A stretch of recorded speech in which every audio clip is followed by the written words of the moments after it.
जी। चल भगवान की जय। जय जय श्री राधे राम। ओम तत्सत्। श्री रामचंद्राय नमः। ओम नमः परमहंसास्वादित चरण कमल चिन्मकरंदाय भक्त जनमानस निवासाय श्री रामचंद्राय कृष्णाय वासुदेवाय हरे प्रणतक्लेशनाशाय गोविंदाय नमो नमः। सीतानाथ समारंभां श्रीरामानुजाचार्य मध्यमाम् अस्मदाचार्यपर्यन्तां वन्दे श्रीगुरुपरम्पराम्। प्रह्लाद नारद पराशर पुण्डरीक व्यासाम्बरीष शुकुशौनक भीष्मदार्घ्यान् रुक्माङ्गदार्जुन वसिष्ठ विभीषणादीन् पुण्यान्वान् परं भागवतां नमामि। चारित्वन में भक्त जे जिनके पद की दूरी सर्वस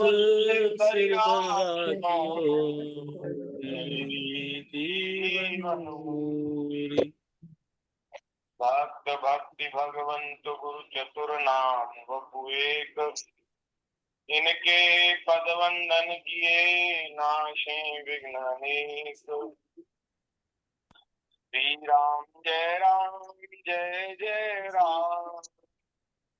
श्री राम जय जय राम। श्री राम जय राम जय जय राम। श्री राम जय राम जय जय राम। श्री राम जय राम। श्री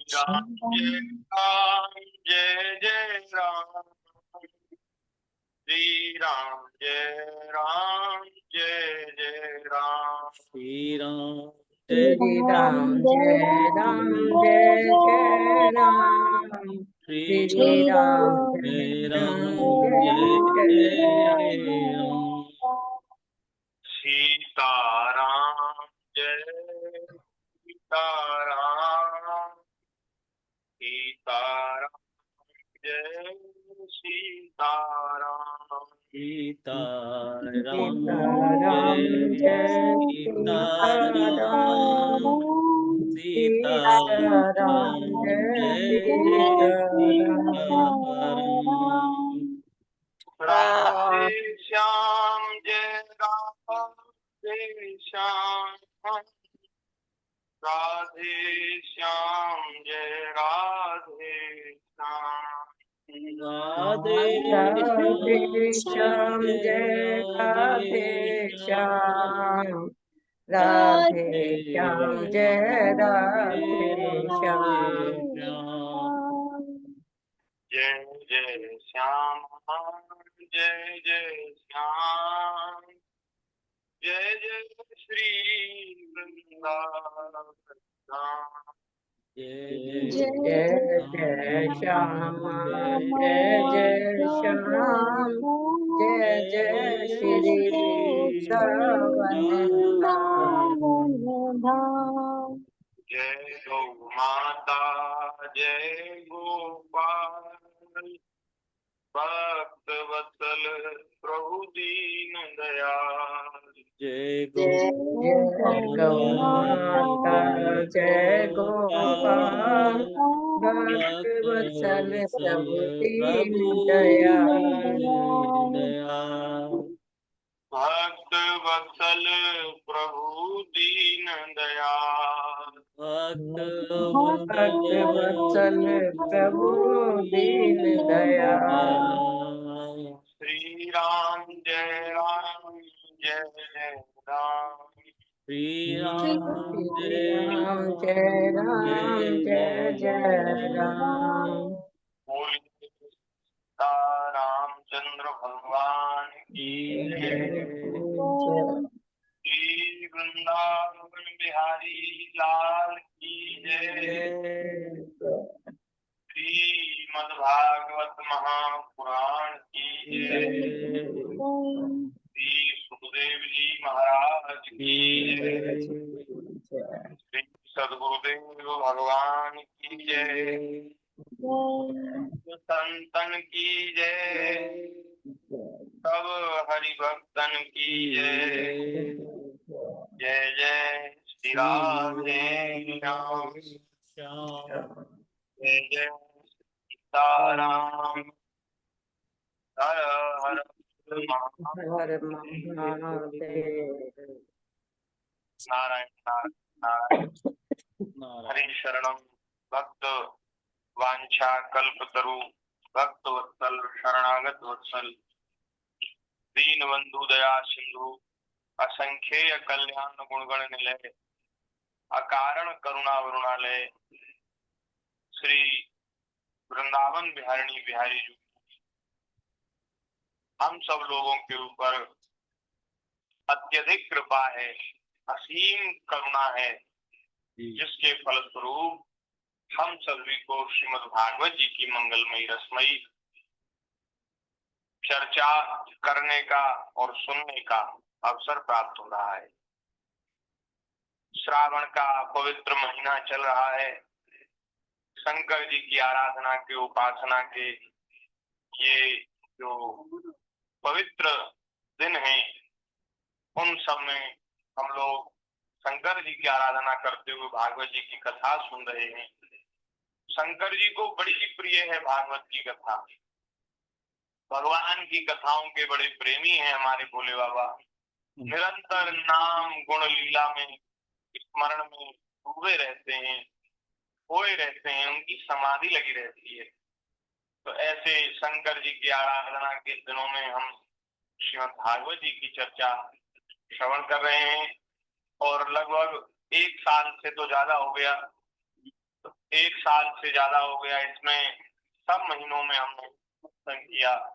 ये कितने सौभाग्य की बात है। ठाकुर जी की दया से श्रीमद् भागवत जी में 10वें स्कंद में 38वें अध्याय की चर्चा हम लोग कर रहे थे। उसमें अक्रूर जी महाराज, अक्रूर जी जो हैं वो जो 9 प्रकार की भक्ति होती है ना भगवान की, तो उस 9 प्रकार की भक्ति में एक होती है वंदन भक्ति। वंदन माने वंदना करना, भगवान की वंदना करना। तो वंदना करने में अक्रूर जी महाराज सर्वश्रेष्ठ हैं। अक्रूर जी वंदना के आचार्य हैं। वंदना कैसी करनी चाहिए तो अक्रूर जी से सीखना चाहिए। वंदन भक्ति के आचार्य श्री अक्रूर जी महाराज जब ब्रज में प्रवेश कर रहे हैं, ब्रज जा रहे हैं भगवान श्री कृष्ण का दर्शन करने और श्री कृष्ण बलराम को मथुरा लिवाने के लिए, तो उस समय क्या सुंदर वो अपने मन में मनोरथ संजो रहे हैं, क्या सुंदर भाव कर रहे हैं, वो सुनने योग्य हैं। हम लोगों ने श्रवण किया कुछ और कुछ हम आज श्रवण करेंगे। आप सब लोग सावधान होकर के श्रवण करें। बोलिए भक्त वत्सल भगवान की जय। जब भगवान की कथा सुने हम तो एकदम तल्लीन होकर के सुनना चाहिए और जो खटपट है और जो विक्षेप है उसको बिल्कुल दूर करके और एकदम सारे कार्यों से मुक्त होकर के तब भगवान की कथा सुननी चाहिए। नहीं तो महाराज मन में दिमाग में बैठती नहीं बात। अगर थोड़ा सा भी मन कहीं और लगा होगा ना किसी काम में तो फिर कथा भीतर नहीं जाएगी। तो और सब कामों से बिल्कुल मुक्त होकर और एकदम स्थिर चित्त से भगवान की कथा सावधान होकर के सुननी चाहिए। क्योंकि देखो हमारा सब समय तो संसार के कामों में बीतता ही है। ठाकुर जी कृपा करके हमें थोड़ा समय ऐसा प्रदान करते हैं, थोड़ा समय ऐसा हमको मिला है कि उसमें हम सत्संग की कुछ बात सुन तो कहकर अपने समय को सार्थक करें। यदि उस समय भी हमने नहीं सुना और इधर उधर हमने अपना ध्यान लगा दिया, इधर उधर भटक गए, तो बहुत बड़ी हानि है। क्योंकि ये जो समय है ये लौट करके नहीं आएगा। हमें तो ऐसा लगता है भागवत जी की चर्चा जो हम लोग कह रहे हैं, सुन रहे हैं, दोबारा ऐसी चर्चा नहीं होगी। हाँ महाराज, कहाँ ऐसा अवसर, ये एक ही बार पूरी हो जाए। कितने विक्षेप आए आपने देखा जी प्रभु, कितने विक्षेप आए, कितनी बार बंद हो गई फिर चालू हुई, एक बार ही पूरी हो जाए, यही बड़े सौभाग्य की बात होगी। तो आपको दोबारा ऐसा अवसर आएगा, हमें तो नहीं लगता। तो इसलिए ये बहुत दुर्लभ क्षण है, इनका हमें सदुपयोग करना चाहिए, सावधान होकर के सुनना चाहिए। तो आज हम प्रारंभ कर रहे हैं। श्री अक्रूर जी महाराज अपने मन में विचार कर रहे हैं। बड़ा सुंदर भाव है।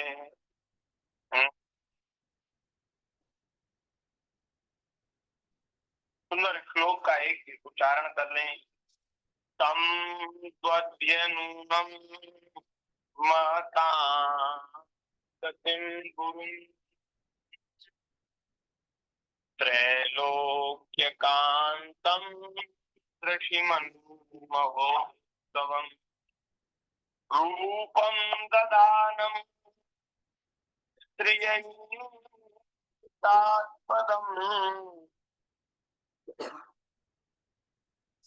द्रक्ष्ये ममासंसता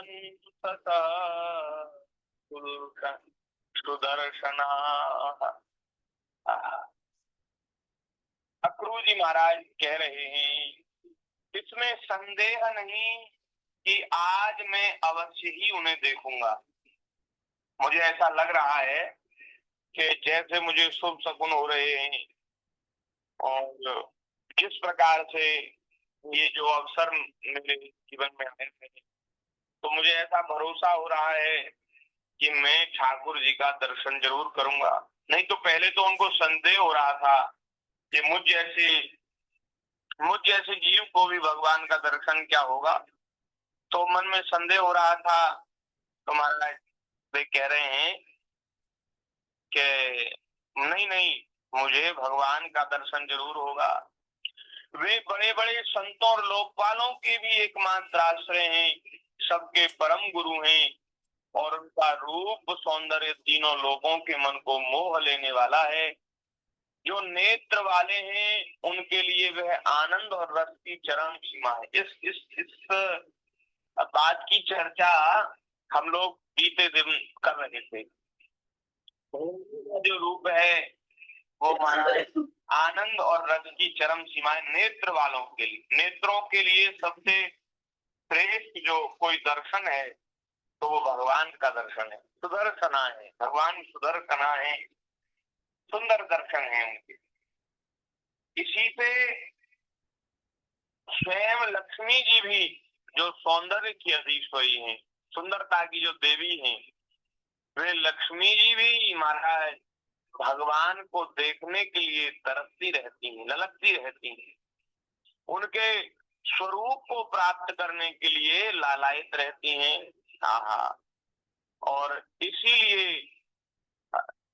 स्थिर होकर, लक्ष्मी जी नहीं तो चंचला है, लक्ष्मी जी का नाम चंचला है शास्त्रों में, एक जगह स्थिर नहीं रहती, टिकती नहीं है, लेकिन भगवान के चरणों में भी टिक गई, स्थिर हो गई और निरंतर भगवान की स्वरूप माधुरी का पान करती रहती हैं। अवश्य ही मैं उन भगवान का दर्शन करूंगा, मैं उन्हें अवश्य देखूंगा, क्योंकि आज मेरा मंगल प्रभात है। आज मुझे प्रातः काल से ही अच्छे अच्छे सपन हो रहे हैं। तो अब मैं जब उन्हें देखूंगा तब सर्वश्रेष्ठ पुरुष बलराम तथा श्री कृष्ण के चरणों में नमस्कार करने के लिए तुरंत रथ से कूद पड़ूंगा, उनके चरण पकड़ लूंगा। ओहो, उनके चरण कितने दुर्लभ हैं। बड़े बड़े योगी यदि आत्म साक्षात्कार के लिए मन ही मन अपने हृदय में उनके चरणों की धारणा करते हैं। मेरा कितना सौभाग्य है कि मैं तो उन्हें प्रत्यक्ष पा जाऊंगा। बड़े बड़े महापुरुष योगी यति सन्यासी हृदय में चरणों का स्मरण करते हैं, आता तो कोई बिरला ही है, तो उन चरणों को मैं प्राप्त कर लूंगा। हाँ, फिर क्या है, फिर तो लौट जाऊंगा उन चरणों में, उन चरणों की वंदना करूंगा, चरणों का मंगल में दर्शन करूंगा, स्पर्श करूंगा। और केवल श्री कृष्ण बलराम का ही नहीं, उन दोनों के साथ ही जिनके साथ हमारे लाल जी खेलते हैं, कन्हैया खेलते हैं, उन सभी सखाओं का एक एक करके सबका चरणों, सबके चरणों की वंदना करूंगा, सबको प्रणाम करूंगा, सबके चरणों की वंदना करूंगा। मेरा अहो भाग्य है, कैसा मेरा सौभाग्य है, जब मैं उनके चरण कमलों में गिर जाऊंगा तब क्या वे अपना कर कमल मेरे सिर पर नहीं रखेंगे? मुझे ऐसा लगता है जरूर रख देंगे। वे बड़े कृपा सिंधु हैं, दया सिंधु हैं, वे अपने कर कमल मेरे सिर पर पधरा देंगे। उनके वे कर कमल उन लोगों को सदा के लिए अभिदान दे चुके हैं जो काल रूपी सांप के भय से अत्यंत घबराकर उनकी शरण चाहते और शरण में आ जाते। जो भगवान की शरण में आते हैं, शरण चाहते हैं, भगवान अपना कर कमल उनके मस्तक पर पधरा देते हैं। ठाकुर जी का स्वभाव है अपना कर कमल शरणागत के मस्तक पर पधरा देते, और भगवान का जो कर कमल है वो उनके मस्तक पर आ जाए, माथे पर आ जाए तो क्या होता है? बोले, जो काल रूपी, जो महाराज संसार काल रूपी सांप के भय से अत्यंत घबराए हुए हैं, मृत्यु जो है, काल जो है, इससे सभी लोग भयभीत हैं, मरने से सबको डर लगता है। तो काल रूपी सांप के भय से जो घबराए हुए हैं, अत्यंत भयभीत हैं, वे भगवान की शरण में आते हैं, भगवान अपना कर कमल उनको उनके ऊपर पधरा देते हैं। उससे क्या होता है? बोले, वो उस भय से मुक्त हो जाते। भगवान का ऐसा बहाना है, भगवान की ऐसी प्रतिज्ञा है कि जो मेरी शरण में आ जाता है, मुझसे कहता है प्रभु मैं आपका हूँ, तो अभयम सर्वभूतेभ्यो ददामि तत्प्रतम मम, मैं उसको अभय कर देता हूँ, सभी प्राणियों से अभय कर देता हूँ। तो ऐसा उन श्री कृष्ण का जो कर कमल है, वो कर कमल मेरे मस्तक पर ठाकुर जी पधरा देंगे। कितना सुंदर विचार है, कितनी सुंदर भावना है अक्रूर जी महाराज की। इंद्र तथा दैत्यराज बलि ने भगवान के उन्हीं कर कमलों में पूजा की भेंट समर्पित करके तीनों लोगों का प्रभुत्व इंद्र पद प्राप्त कर लिया। भगवान के उन्हीं कर कमलों ने, जिनमें से दिव्य कमल की सी सुगंध आया करती है। कैसी सुगंध आती है? कमल की सी सुगंध ठाकुर जी के कर कमलों में। कर कमल माने हाथों में। आहा महाराज, अपने स्पर्श से श्री ठाकुर जी ने जिन कर कमलों से ब्रज युवतियों का स्पर्श किया, तो रासलीला के समय में जो उनको थकान हुई, तो सारी थकान मिट गई, सारे श्रम को दूर करने वाले। जब सुग्रीव जी महाराज बाली से लड़ने गए, तो बाली ने महाराज उनको खूब पीट दिया, खूब प्रसाद दे दिया। अब सुग्रीव बड़े महाराज लज्जित होकर के और बड़े नाराज होकर के लौट के आए राम जी के पास। बोले, महाराज आपने मुझे पिटवाने के लिए भेजा था, लड़ने के लिए। आप तो कहते थे कि मैं उसको एक ही बाण में मार दूंगा, तो आपने क्यों नहीं मारा, क्यों नहीं बाण चलाया आपने? तो ठाकुर जी बोले, भैया हमें पता नहीं था तुम दोनों भाई एक जैसे दिखते हो, तो मैं तो दोनों में फर्क ही नहीं समझ पाया, एक जैसे लगते थे।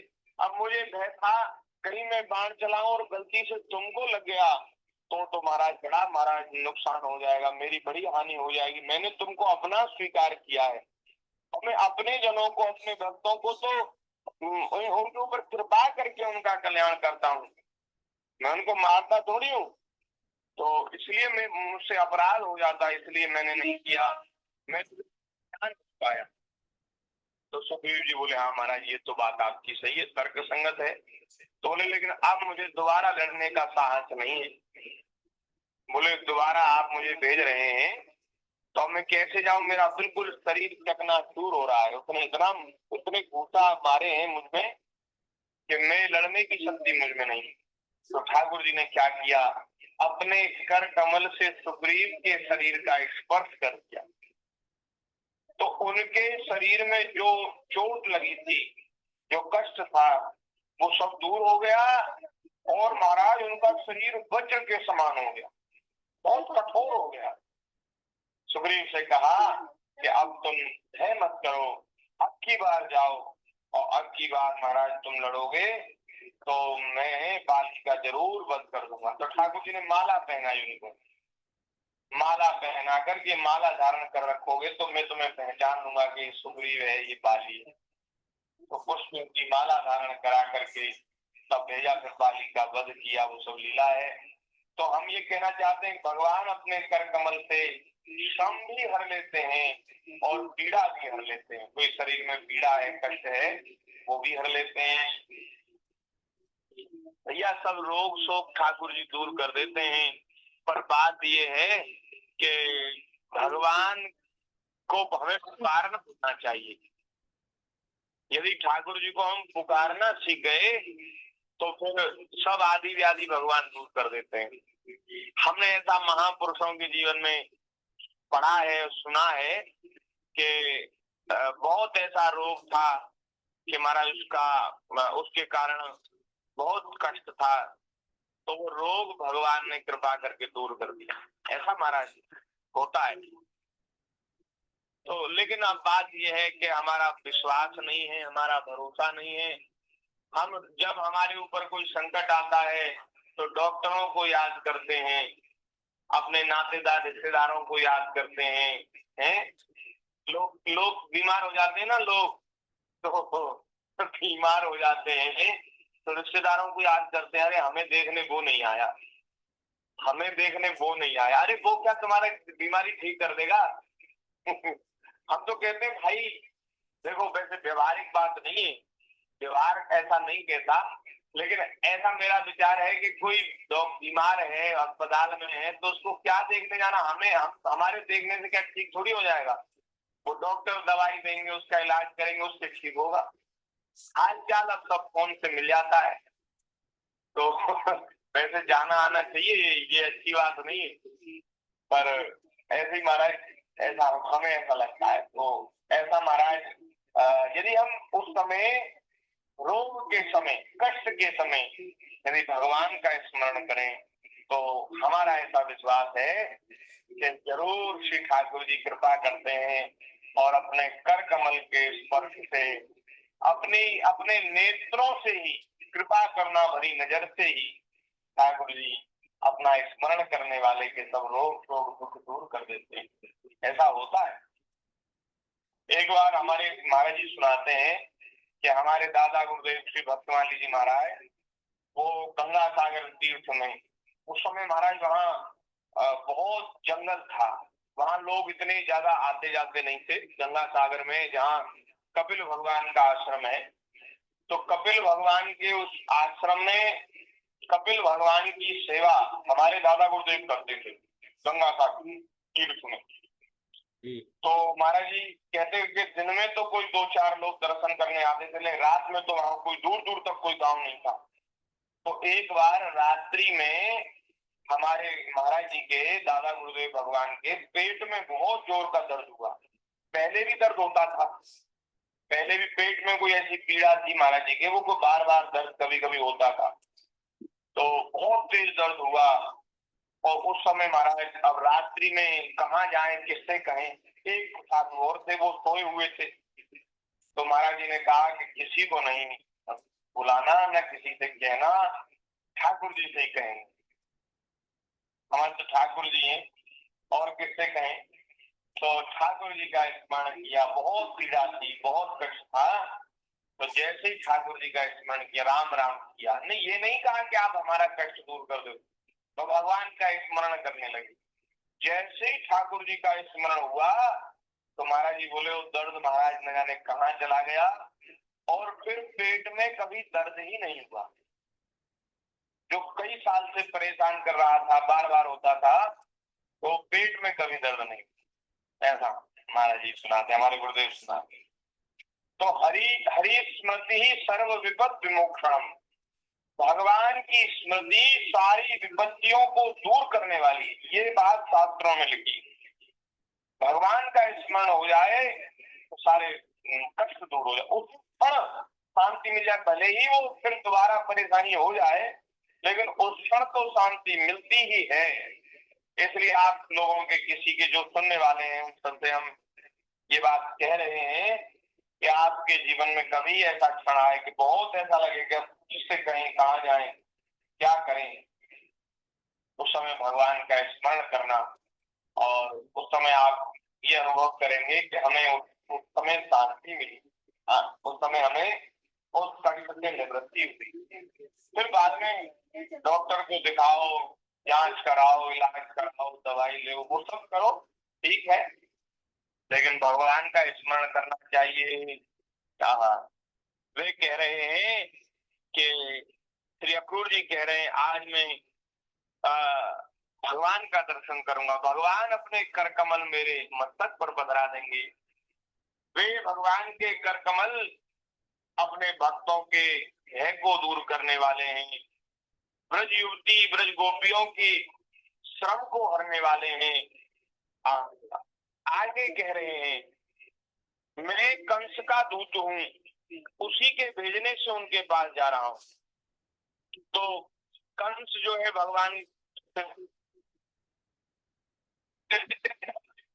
समझ बैठेंगे मैं कंस का दूत हूँ, ऐसा तो नहीं कि कहीं मुझे शत्रु सुने। तो उसी उसी समय ये विचार आया, राम राम, अरे राम राम, वे ऐसा कदापि नहीं समझेंगे, क्योंकि वे निर्विकार हैं, सम हैं, और महाराज सारे विश्व के साक्षी हैं, सर्वज्ञ हैं, सारे विश्व के साक्षी हैं, माने उनको सबके हृदय की बात पता है, घट घट के बात नहीं है,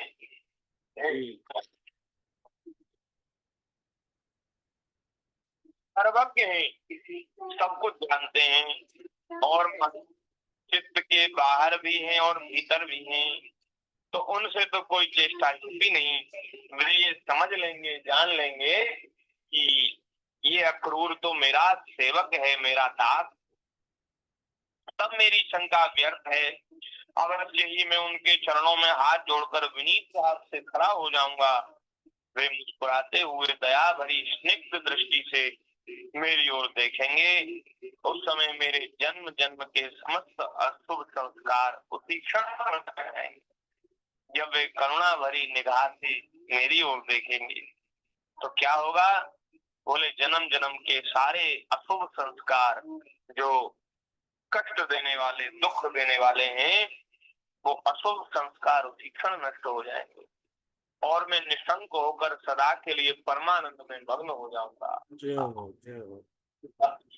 यही है महाराज भगवान के चरणों का आश्रय, भगवान के चरणों का दर्शन, भगवान की भक्ति यही करती है। जो भगवान के चरणों का आश्रय लेते हैं, भगवान का भजन करते हैं, ठाकुर जी उनको अपनी कृपा भरी नजर से देखते हैं, और कृपा भरी नजर से देखते हैं तो सारे अशुभ नष्ट हो जाते हैं। जो अशुभ प्रारब्ध है, जो बुरा प्रारब्ध है, वो नष्ट हो जाता है। फिर भक्त के जीवन में कुछ बुरा नहीं होता जी। आप इस बात को समझिए, और फिर महाराज इसके ऊपर विश्वास कीजिए कि भगवान जिसके ऊपर कृपा करते हैं उसका कभी बुरा नहीं होता। आप कह सकते हैं कि बड़े बड़े महापुरुषों के जीवन में हमने ऐसा देखा है कि उनको ये कष्ट हुआ, अरे वो हमें लग रहा है कि उनको ये कष्ट है, आप उनकी दृष्टि नजर से देखो ना। महात्माओं से पूछो आप कि आपको कोई कष्ट है, बोले महाराज कष्ट नहीं, आनंद है, परम आनंद है। तो जो वृत्ति अशुभ दर्शन करती है किसी भी परिस्थिति में, वो वृत्ति ही नष्ट हो जाती है। ये सब अनुकूलता प्रतिकूलता ये सब मन का भ्रम है। मन ने किसी परिस्थिति को अनुकूल समझ लिया तो वो हमको अनुकूल लगती है, प्रतिकूल समझ लिया तो प्रतिकूल लगती है। ये प्रतिकूल कुछ है ही नहीं, भक्तों के जीवन में सब अनुकूल है। और जो विमुख हैं, जो भगवान की शरण में नहीं है, उनके जीवन में अनुकूल कुछ नहीं, उनके जीवन में सब प्रतिकूल है।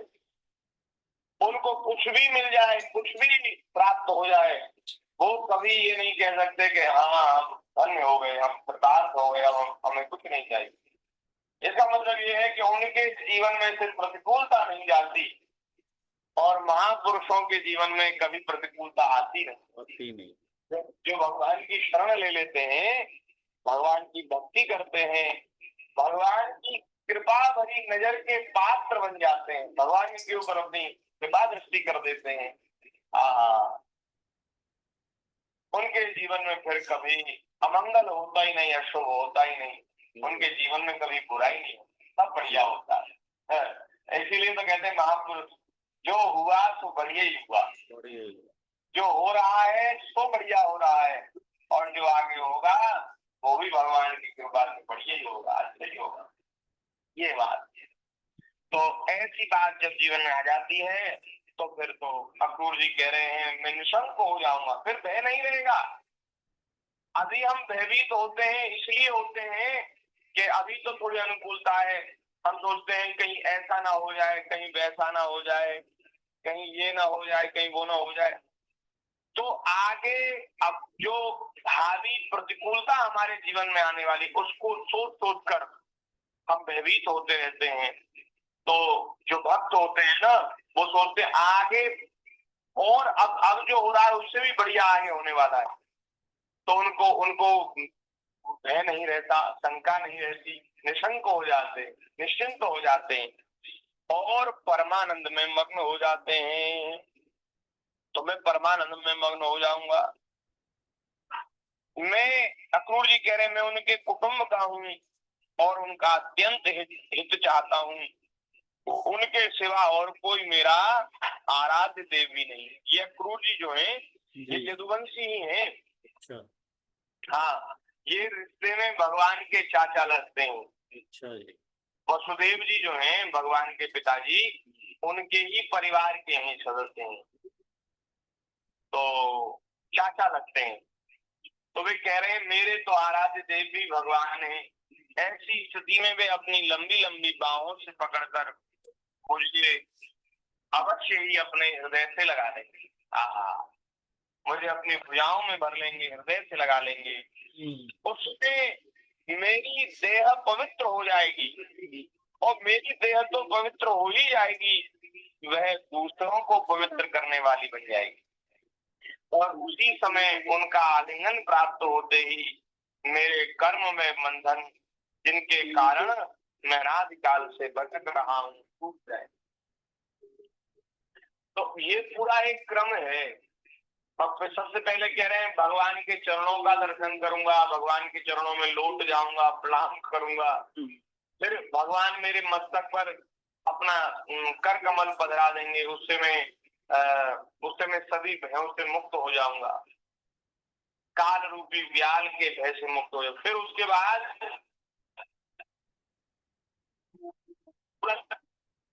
कृपा भरी नजर से देखेंगे, अरे वाह तुम खूब मिले, तुम खूब आए, तुमने खूब भक्ति की, खूब भजन किया, वाह हम तो प्रसन्न हैं।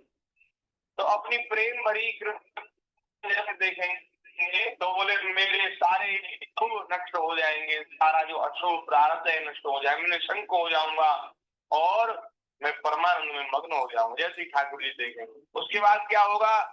बोले उसके बाद वे मुझे हृदय से लगा लेंगे, मुझे अपनी हृदय से लगा लेंगे। भैया सब साधकों के हृदय में ऐसी मनोकामना, ऐसा मनोरथ होना ही चाहिए, ऐसा मनोरथ होना ही चाहिए कि हमें ठाकुर जी अपने हृदय से लगावे। ये मनोरथ बहुत आनंद देने वाला है, बहुत सुख देने वाला है, बहुत अच्छा है। ठाकुर जी हमारे ऊपर कभी कृपा करें, इसी शरीर से, इन्हीं नेत्रों से हम उनका दर्शन करें और वे हमें अपने विशाल बाहुओं में भरकर, भुजाओं में भरकर अपने हृदय से लगा दें, हम धन्य हो जाए। उस समय क्या होगा? बोले मित्र, ये देह, ये मेरा देह जो पांच भौतिक है, हाड़ मांस मलमूत्र का पिंड है, ये देह भी पवित्र हो जाएगा महाराज जी। ये देह बड़ा अपवित्र है, ये पवित्र नहीं माना गया। मनुष्य शरीर की बड़ी महिमा है, लेकिन इस देह को अपवित्र माना गया, ये कभी पवित्र ही नहीं रहता। लेकिन महाराज भगवान का स्पर्श प्राप्त करके, जैसे लोहे का स्पर्श पारसमणि कर ले तो लोहा लोहा नहीं रह जाता, वो स्वर्ण बन जाता है। ऐसे ही पांच भौतिक देह और भगवान का सच्चिदानंदमय विग्रह है। तो ठाकुर जी जब अपने सच्चिदानंदमय विग्रह से देह का स्पर्श करेंगे तो ये देह भी महाराज पांच भौतिक नहीं रह जाएगा, ये भी सच्चिदानंदमय बन जाएगा, पवित्र हो जाएगा। तो मेरा देह तो पवित्र हो ही जाएगा, इस देह का जो स्पर्श करेगा, जो दर्शन करेगा, वो भी पवित्र हो जाएगा। ये महिमा है भगवान के स्पर्श की, भगवान के दर्शन। महापुरुषों की महिमा इसीलिए है कि वे भजन करते करते, भक्ति करते करते भगवत रूप हो जाते हैं और फिर वे अपने दर्शन से सारे जगत का मंगल करते हैं, सारे जगत के अशुभ को हरते हैं, सारे जगत के अमंगल को हरते हैं। तो महाराज और फिर क्या होगा? वे कह रहे हैं मेरे कर्म में बंधन नष्ट हो जाएंगे। कर्म में बंधन, जो हम शुभ अशुभ करते हैं उनका फल हमें भोगना पड़ता है। शुभ अशुभ के रूप में पाप पुण्य जो करते हैं उसका फल जो सुख और दुख है वो हमें भोगना पड़ता है। तो ये जो कर्म में जो बंधन है, जो चक्र है, जिसके कारण ये जीव अनादिकाल से भटक रहा है, मुक्त नहीं होता, इस संसार चक्र से निकल नहीं पाता, वह मेरा कर्म में बंधन भी नष्ट हो जाएगा भगवान के आलिंगन प्राप्त होते। आत्मा तीर्थी क्रियते तदेव में मनुष्य कर्मात्मको स्वसिद्ध्यतः। बोलिए भक्तवत्सल भगवान की जय। अभी तो अक्रूर जी मन में विचार ही कर रहे हैं। अक्रूर जी जब ब्रज में पहुंचेंगे, गोकुल में पहुंचेंगे, भगवान का दर्शन करेंगे, उनको क्या आनंद होगा, उसका भी हम लोग श्रवण करेंगे। लेकिन आज के सत्संग को यहीं विराम, थोड़ी देर भगवान के नाम का कीर्तन। हरि शरणम हरि शरणम हरि शरणम हरि शरणं हरि शरणं हरि